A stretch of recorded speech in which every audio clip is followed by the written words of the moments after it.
नाज़रीन, लंदन में पहली बार इमरान खान के बेटों की साफ़ी साबर शाकर और इमरान रियाज खान से मुलाकात। कासिम और सलमान ने मुजाहिद साफ़ियों का किया पुरजोश इस्तकबाल। आइए पहले ये मनाज़र देखें, फिर इस पर तफसील से बात करते हैं। हम अभी निकले हैं तो मुझे नहीं पता हम कहाँ जा रहे हैं, क्योंकि इमरान रियाज खान साहब पीछे बैठे हैं, इमरान भाई, और इन्होंने अभी मुझे गाड़ी में बिठाया है। बिस्मिल्लाहिर्रहमानिर्रहीम। नाज़रीन अस्सलाम वालेकुम, मैं हूं आपका मेज़बान साबिर शाकिर और हमारे दूसरे मेज़बान हैं इमरान रियाज खान। एक बार फिर हम इकट्ठे हैं और कुछ गुफ्तगू हो जाए, कुछ गपशप हो जाए, क्योंकि काफ़ी इम्पोर्टेंट है। एक तो आज हमने एक प्रोग्राम किया शहीद अरशद शरीफ साहब के बारे में, और उनको 23 अक्टूबर को उनके 3 साल मुकम्मल होने हैं। इस पे अलग से एक तफसीली गुफ्तगू करेंगे, लेकिन आज जो इम्पोर्टेंट खबरें चल रही हैं वो ये है कि वो पंजाबी में कहते हैं कि 100 लित्र पे 100 प्याज, 100 गंडे भी खा रही है गवर्नमेंट और 100 लित्र भी खा रही है। उर्दू में भी है, हाँ जी, कहते हैं जी कि खाया पिया कुछ नहीं और गिलास तोड़ा 12 ने। तो कभी ये प्याज खाने शुरू कर देते हैं, कभी ये लित्र खाने शुरू कर देते हैं।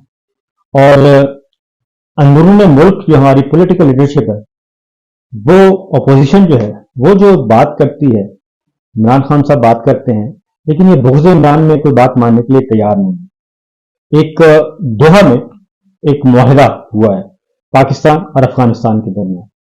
वो मुआहदा नहीं है, बल्कि वो इंतहाई शर्मिंदगी वाली तहरीर है। और जो बात इमरान भाई, जो बात अफगानिस्तान और पाकिस्तान के दरमियान हो, जो बात घर में हो सकती थी, जो घर में हो सकती, वो हमने चौक में रखी, वो चौक में रखी। और उसमें मैं आपको बता देता हूं, उसके बाद फिर आप उसमें गारंटर पता है कौन है? चाइना, ईरान, कतर, सऊदी अरब, ये 4 गारंटर। और अभी तुर्की भी पड़ जाएगा, और अभी तुर्की ने भी आना है। 5 गारंटर हैं और अफगानिस्तान के साथ मुआहदा किया है, और दोहा में जाके उन्होंने एडमिट क्या किया है ये बताएंगे। देखिए ख्वाजा आसिफ साहब ने जो इस पे ट्वीट किया ना, वो तो फिर एक दफा झूठ बोला उन्होंने। ख्वाजा आसिफ साहब है ही झूठी सीट के ऊपर है, तो ऐसे आदमी से आप क्या तवक्को क्या करेंगे। उन्होंने, ख्वाजा साहब ने ये तासुर दिया कि जैसे अफगानिस्तान में वहां पे अपने सारे गुनाह तस्लीम करके और ये कहा कि आज के बाद हम पाकिस्तान के अंदर किसी किस्म की दहशतगर्दी में सहूलतकारी नहीं करेंगे।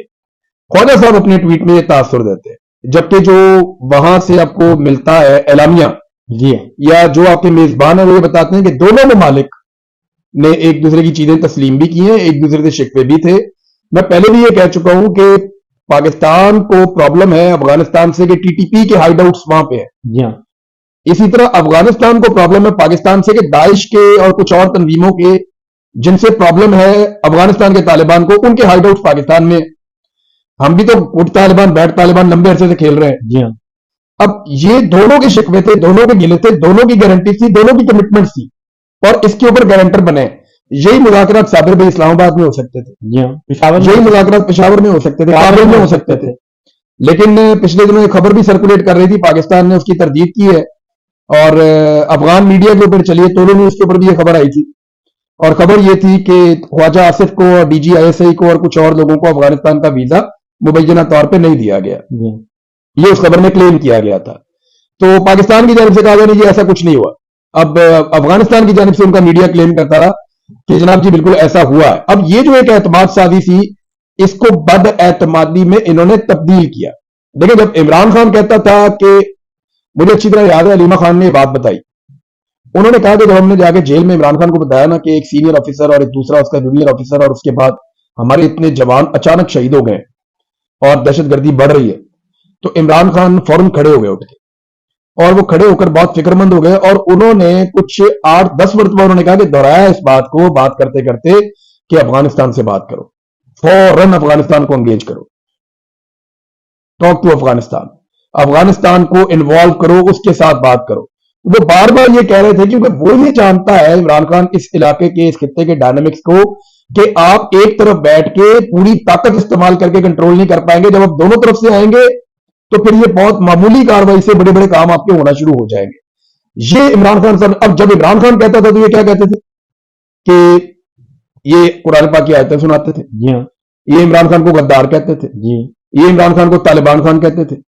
ये इमरान खान को कहते थे दहशतगर्दों का सियासी सहूलतकार اور یہ بات کور کمانڈر کانفرنس کے اعلامیوں کے اندر بھی آئی ہے. بالکل یہ آئی ہے نا کہ دہشت گردوں سے کوئی بات چیت نہیں ہوگی.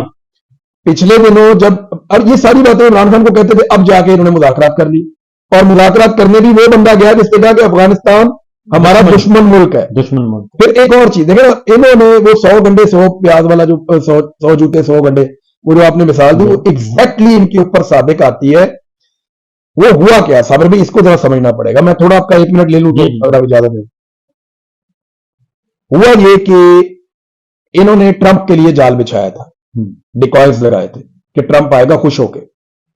اب ہر وقت آپ کا ریسلنگ دیکھنے کو دل نہیں کر رہا ہوتا, کبھی کبھی آپ کوئی اور سٹوری بھی دیکھنا چاہتے ہیں, کچھ اور بھی ٹی وی کے اوپر دیکھنا چاہتے ہیں. ٹرمپ کو ریسلنگ بہت پسند ہے, موسیقی بھی سننا چاہتے ہیں. جب سے وہ آیا آپ اس کو ریسلنگ دکھا رہے ہیں, کبھی آپ انڈیا سے لڑ رہے ہیں, کبھی ایران سے لڑ رہے ہیں, کبھی افغانستان سے لڑ رہے ہیں, کبھی آپ موسیقی بھی سننا چاہتے ہیں, امن میں بھی رہنا چاہتے ہیں. ٹرمپ کے اپنے امریکہ میں بھی پنگے ہیں. انہوں نے یہ جال بچھایا تھا کہ ٹرمپ انوالو ہو جائے گا آگے فٹافٹ, اور ہم ایک دفعہ پھر اس کی بات مان کے آسان چڑھا دیں گے. ہمارے ٹرمپ کے ساتھ جو تعلقات ہیں وہ کنکریٹ ہو جائیں گے مزید. ٹرمپ نے توجہ نہیں دی, انہوں نے گھاس ہی نہیں ڈالی. وہ اس لیے کہ ٹرمپ کا وہاں پنگا امریکہ میں عجیب و غریب پڑا ہوا ہے. وہ امریکہ میں تحریک چل رہی ہے کہ نو کنگ موومنٹ, کہ کوئی بادشاہ نہیں ہے, بادشاہت نہیں چلے گی یہاں پہ نا. تو وہ ان کی نو کنگ موومنٹ چل رہی ہے, اور اس پہ ٹرمپ کو وہاں پہ بھی پنگا ہے. وہ جون سے کام شروع ہے, بہت تیز ہو گیا وہاں پہ. کوئی پتہ نہیں, کچھ لوگ کہہ رہے تھے 5 ملین سے زیادہ, کچھ رپورٹیں آ رہی ہیں 7 ملین سے زیادہ بندہ امریکہ میں نکلا ہے. اچھا, ان کو جب ٹرمپ نے گھاس نہیں ڈالی اور یہاں پہ جنرلی لڑائی شروع ہو گئی اور نقصان شروع ہو گیا, ایک دم ہر طرف سے شروع ہو گئے, تو پھر انہوں نے کہا مذاکرات کرتے ہیں. پھر ٹائم گزر گیا تھا, پولوں کے نیچے سے پانی بہت زیادہ نکل گیا تھا, بد اعتمادی پیدا ہو گئی تھی. پھر ان کو جا کر دوسرے ملکوں کو بیچ میں ڈال کر یہ معاملات مذاکرات والے کرنے پڑے ہیں. دیکھیں, بات یہ ہے کہ ہم 45 سال سے جنگ بیچ رہے ہیں. 45 سال سے ہماری جو پولیٹیکل کلاس ہے وہ 45 سال سے کہہ رہی ہے وہ کہ یہ آپ کام نہ کریں, ہم امن بیچیں, پیس بیچیں, تو اس سے زیادہ سیاحت لے آئیں, سیاحت انویسٹمنٹ لے آئیں, کاروبار کریں, سب کچھ کریں. یہ میرے سامنے شرائط پڑی ہیں. دونوں ممالک اس بات پر متفق ہیں کہ سرحدی علاقہ پتن, تورخم, غلام خان, ہر قسم کی فائرنگ یا اشتعال انگیزی فوری طور پر بند کی جائے. یعنی کہ دو طرفہ ہے, دو طرفہ. ٹھیک ہے جی. تو یہ آپ نے مان لیا. پھر یہی مطالبہ کیا جا رہا تھا کہ ایک مشترکہ سرحدی رابطہ مرکز قائم کیا جائے جو دونوں ممالک کے فوجی افسران کے درمیان براہ راست رابطہ کرے گا. اس کے بعد آگے ہے کہ افغانستان اس بات کی یقین دہانی کراتا ہے کہ اس کی سرزمین کسی بھی ایسے گروہ کو استعمال نہیں کرنے دے گا جو پاکستان کے خلاف ہے, کاروائیاں کرے گا. پاکستان اس کے جواب میں یقین دہانی کے بدلے, پاکستان اس یقین دہانی کے بدلے افغان مہاجرین کے ساتھ انسانی اور اسلامی اصولوں کے مطابق تعاون جاری رکھے گا. اب یہ بات سارے کہہ رہے تھے کہ آپ یہ جو زبردستی دھکیل رہے ہیں نا, یہ دیکھنا یہ بھی ہے کہ دونوں ممالک جی ٹی ٹی پی اور دیگر ریاستی گروہوں کے خلاف معاملات کے تبادلے اور ممکنہ کارروائی پر اتفاق کرتے ہیں. یہ ہے وہ ایشو جو طالبان بھی فیس کر رہے ہیں وہاں پہ, جی افغان طالبان. اور پھر اس کے بعد آپ نے اسد کیسر صاحب کو سنا ہوگا, محمود خان اطیقی صاحب کو سنا ہوگا, عمران خان صاحب. تو عمران خان کیا کہہ رہا تھا, وہ یہی کہہ رہا تھا نا, بلکہ میں اس سے ایک سٹیپ اور آگے جا رہا تھا کہ آپ مقامی قبائل کو بھی شامل کریں تاکہ یہ قصے ختم ہو. اور اس کے بعد اگلی بات کہ مہاجرین والا, خاص طور پہ مہاجرین کی واپسی والا معاملہ جو تھا, وہ ہر دفعہ یہ بات کر رہا تھا. ہر دفعہ وہ یہ کہتا تھا کہ بھائی مہاجرین کی واپسی یہ جو ہے ہمارے 45 سال سے ہم خدمت کر رہے ہیں, یہ اپنی نیکی دریا برد مت کریں اور ان کو پراپرلی احترام کے ساتھ آہستہ آہستہ بھیجیں. دیکھیں صاحب اس کو سمجھیں آپ, جب وہ آ رہے تھے نا تو ہم نے اپنے آپ کو انصار کہا تھا. جی انصار, آپ کو یاد ہے؟ بالکل. یہ نعرے پاکستان میں لگائے گئے تھے کہ ہم انصار ہیں اور وہ مہاجرین ہیں, ٹھیک ہے نا. تو وہ ہم نے ان کو خود انصار مدینہ کی مثال پیش کی تھی. تو شروع میں پڑا پاکستان نے اچھا ایک جیسچر دیا بھی, وہ بیچارے ستائے ہوئے لوگ تھے. دوسرا جنگ بھی آپ کے ملک کی طرف سے مسلط ہو رہی تھی وہاں پہ, طالبان یہاں سے بن کے جا رہے تھے.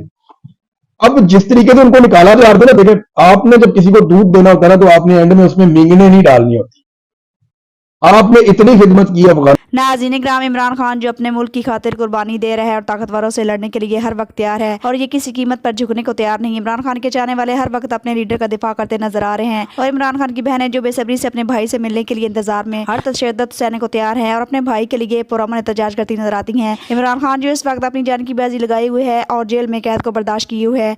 बहरहाल आज साफी साबर शाकर और इमरान रियाज खान की इमरान खान के शहजादों से मुलाकात भी हुई। जरा का ये कहना है कि मुजाहिद साफियों ने कासिम सलमान को तसल्ली दी कि इनका बाप एक दिन जेल से जरूर आजाद होगा और इस मुल्क का दोबारा वज़ीर आज़म बनेगा। लिहाजा आज की वीडियो के वजह से अगर आप नाज़रीन को राय देना चाहें तो कमेंट सेक्शन दे सकते हैं। Thank you for watching. अल्लाह हाफिज़।